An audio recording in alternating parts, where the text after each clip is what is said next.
It is now time for Chapter 2, Danganronpa 0. Let us begin.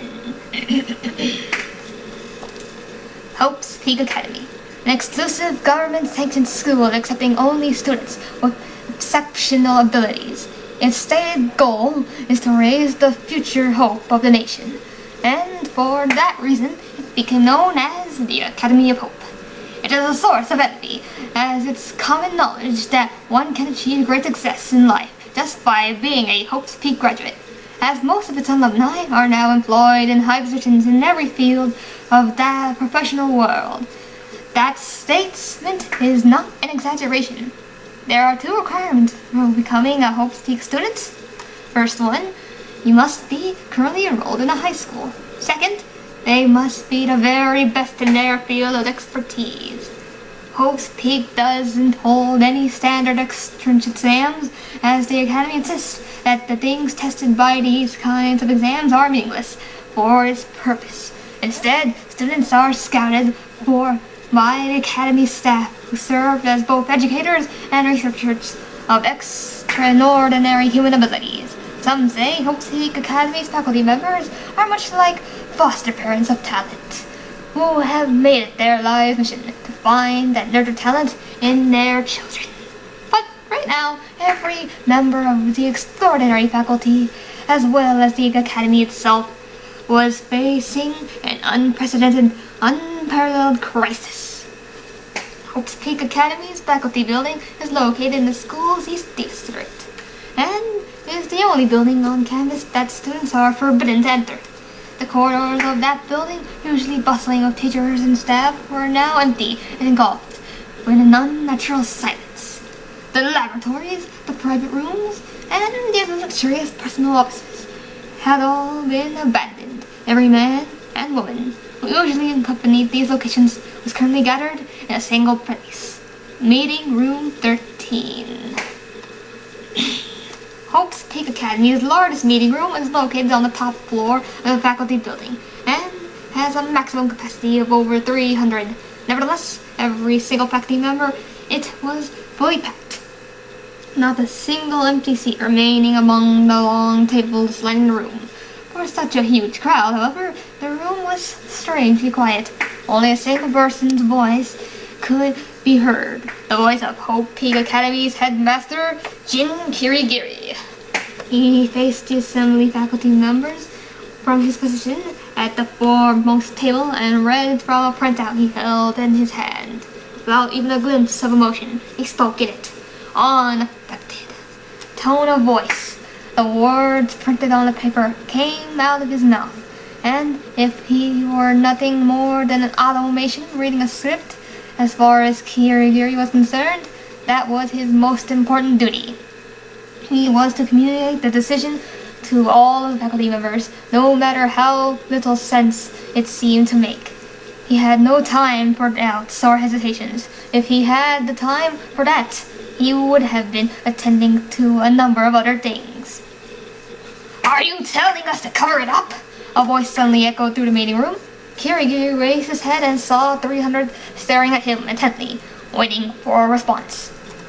It wasn't a precise stare, nor one of judgment. It was far more uncomfortable than that. 300 people sat at him in discomfort, as if they were one entity, and from this, Kirigiri felt his every hair on his body stand on end. He turned his head to the 4 people seated to his right, trying to escape the gaze. They were stationed at the same frontmost table, and their faces creased with wrinkles. Their eyes were closed, making those wrinkly faces even wrinklier. For Kirigiri's vision, it almost looked as though the 4 faces before him were one huge, giant wrinkle. The expressions of the 4 members of Hope's Peak Academy's steering committee seemed to say they had already given up.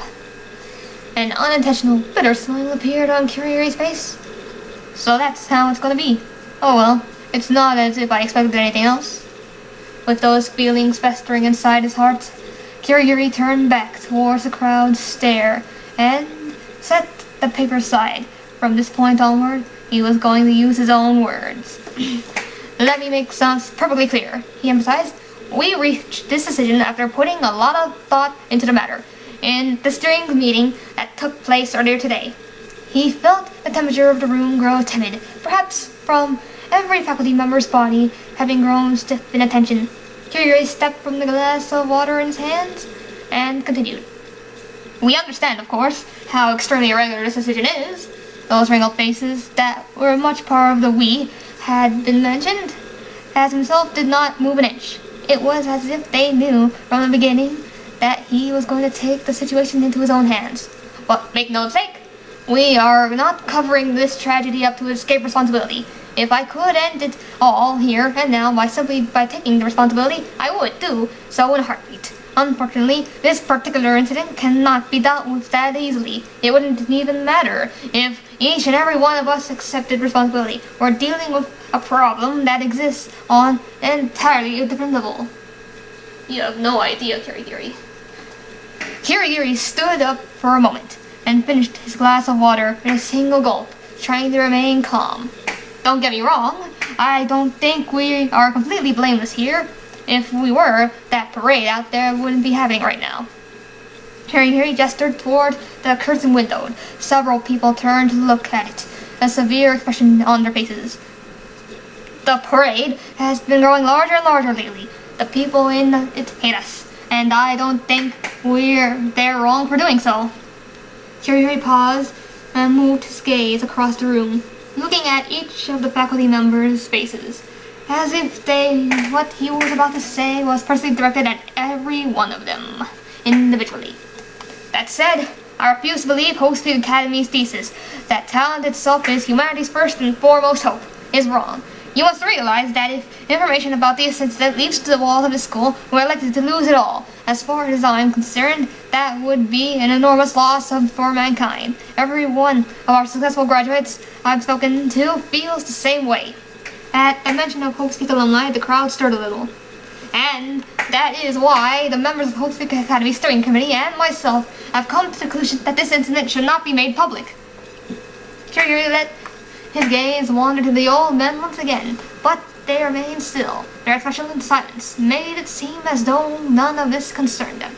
As I said before, I know more than anyone how irregular this decision is. Nevertheless, we have a duty, both as educators and as researchers, to protect talent. Should human ability such as the kind found in this institution become the target of public hostility, it would be an absolute catastrophe. Furthermore, there is one more thing I would like you all to remember. The 300 faculty members waited in attention for Kirigiri's next words. The crimes committed may be terrible, but it doesn't change the fact that this student carries a very special brand of hope that we raised ourselves. The look on the faculty's eyes changed in an instant. No one so much as uttered a word. Everyone sat in complete silence. No one objected. No one could object. These words were narrow-minded, but they reflected the opinions of everyone in that room. They were all acting as both educators and as scientists, researching humanity's talent. And just like any other student, the scientist, becoming obsessed with their area of research, the staff of Hope's Peak Academy were obsessed with talent. Anyone who did not share that obsession did not belong at Hope's Peak. And that is why they listened to Kirigiri's words and made their decision.